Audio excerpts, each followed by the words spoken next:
Vexthera exchanged glances with her crew. A high-gravity world with an oxygen-rich atmosphere sounded like the kind of place where only the hardiest species could survive. Most civilized races evolved on stable, moderate worlds with careful atmospheric balance.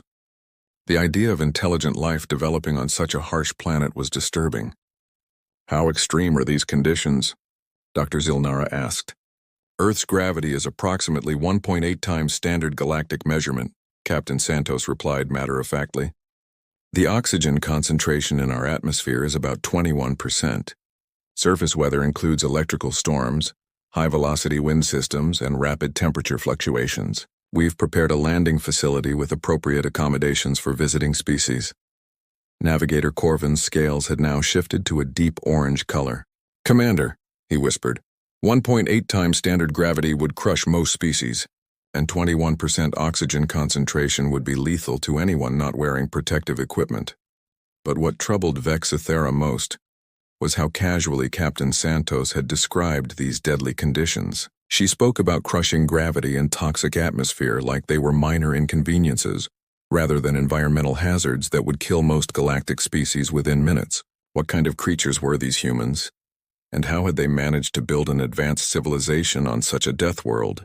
As the Stellar Wanderer followed the human escort ships deeper into the system, Vexthera couldn't shake the feeling that this first contact was going to change everything the galaxy thought it knew about life at the edge of known space.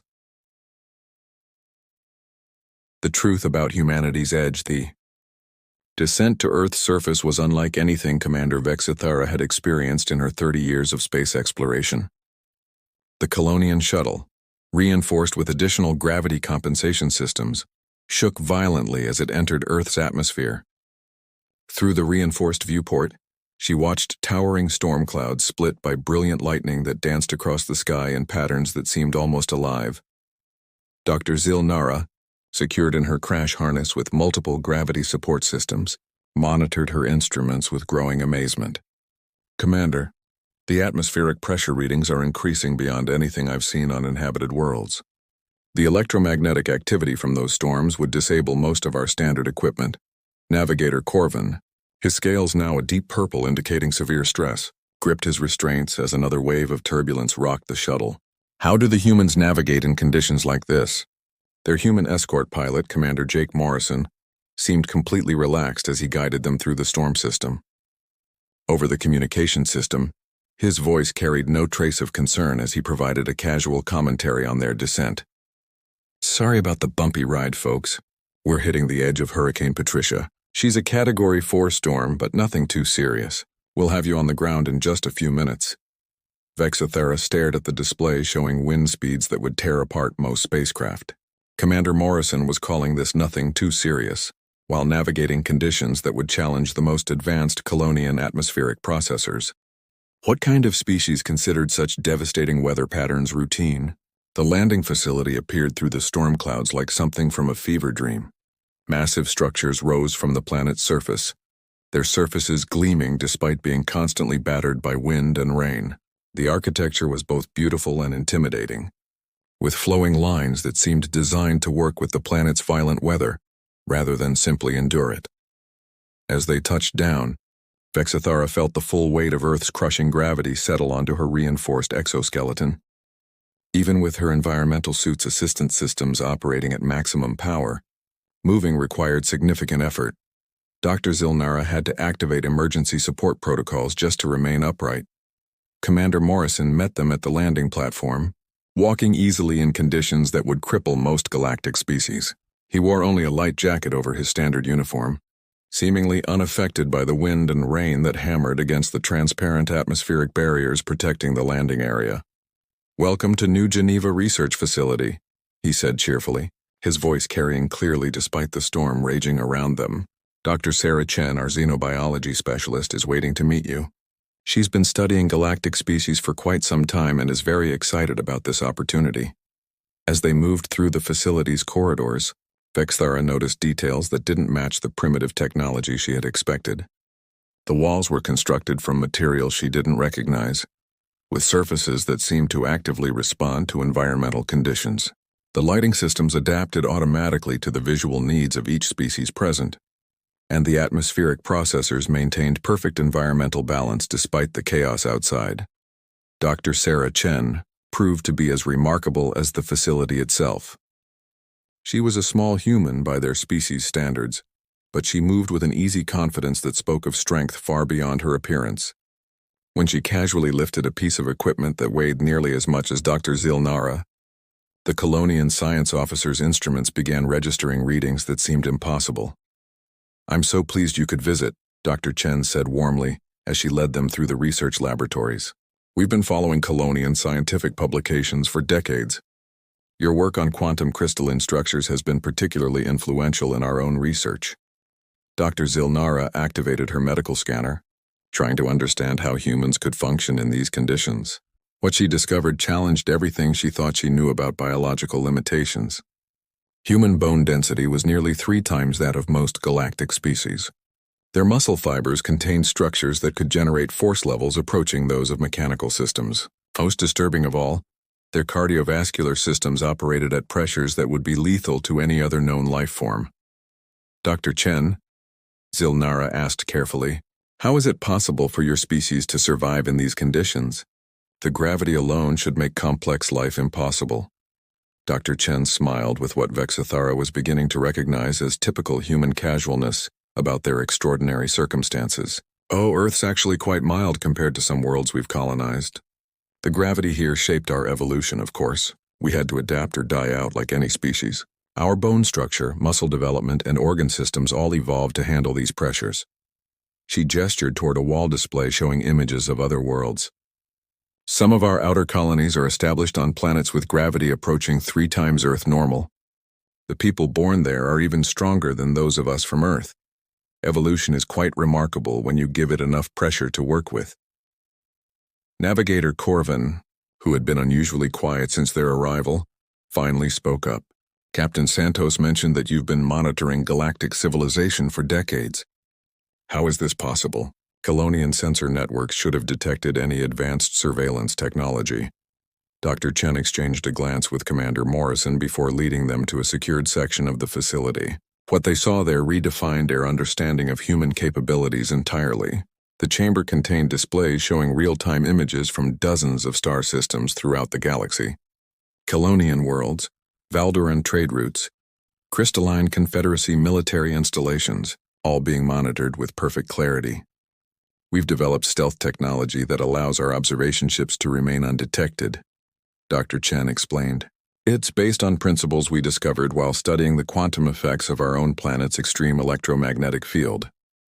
Earth's violent weather systems create unique opportunities for advanced physics research." Vexithara studied the surveillance network with growing unease.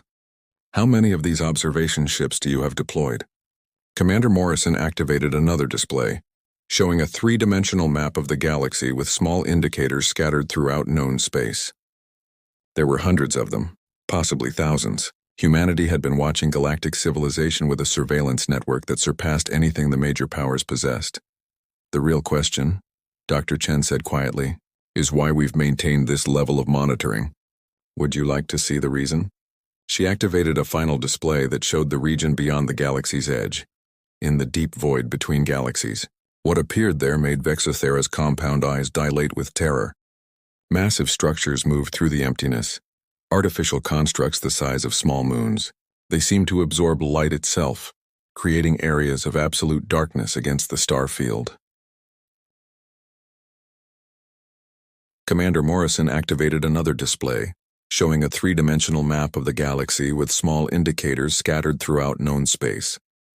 There were hundreds of them, possibly thousands.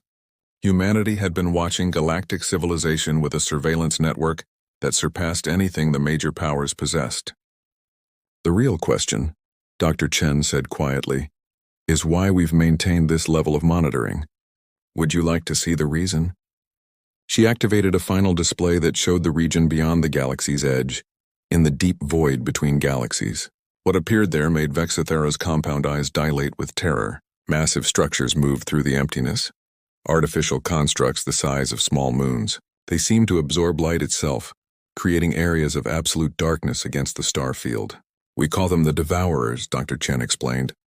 "They consume matter and energy on a fundamental level, breaking down the quantum structures that hold reality together.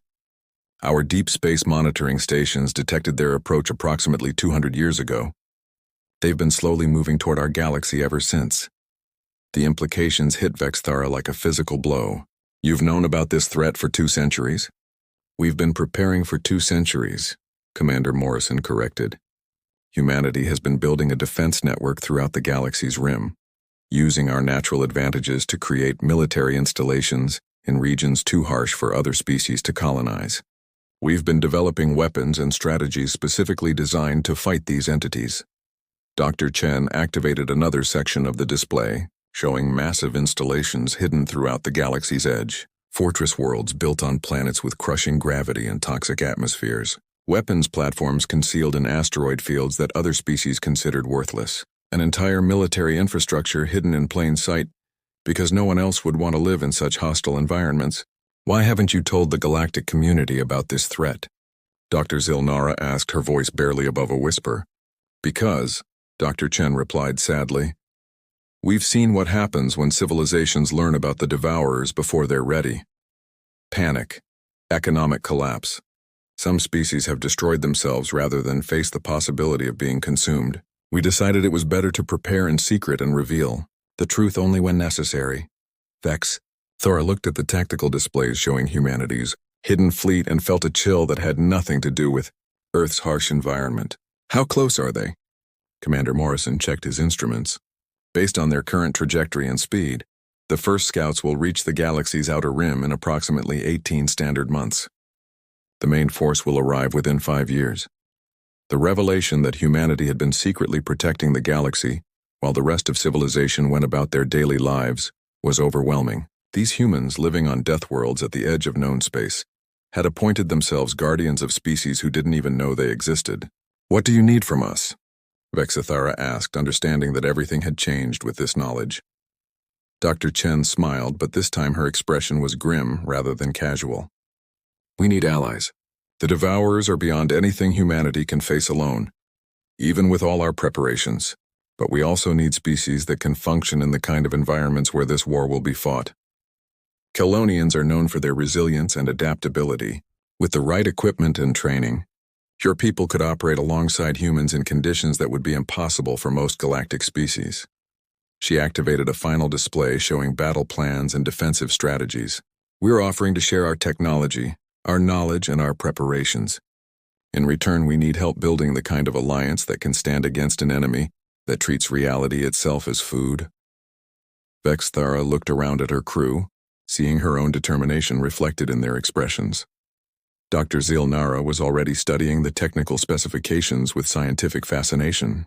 Navigator Corvan's scales had shifted to the silver color that indicated his people's commitment to a cause they considered worthy. Commander, Dr. Zilnara said quietly, the galaxy needs to know, but these humans are right about timing being critical. If we handle this wrong, we could cause exactly the kind of panic they've been trying to prevent. Vexthara made her decision with the same quick thinking that had brought her to this remarkable discovery. Dr. Chen, humanity will have Kelonian support, but we need to do this carefully, bringing in species that can handle the truth and contribute to the defense effort. We'll need a plan for gradual disclosure that doesn't destroy galactic civilization before the real war begins. Commander Morrison nodded approvingly. That's exactly the kind of thinking we need. Welcome to the Edge, Commander. The real galaxy is a much more dangerous place than most species realize, but it's also full of possibilities they never imagined. As Vexthara looked out through the facility's reinforced windows at Earth's violent storms, she realized that humanity's greatest strength wasn't their physical resilience or advanced technology. It was their willingness to face impossible odds while protecting others who didn't even know they needed protection. The galaxy was about to discover that the beings they'd overlooked at the edge of known space might be the only thing standing between civilization and complete annihilation. The war for the galaxy's survival was about to begin, and humanity had been preparing for it longer than anyone knew.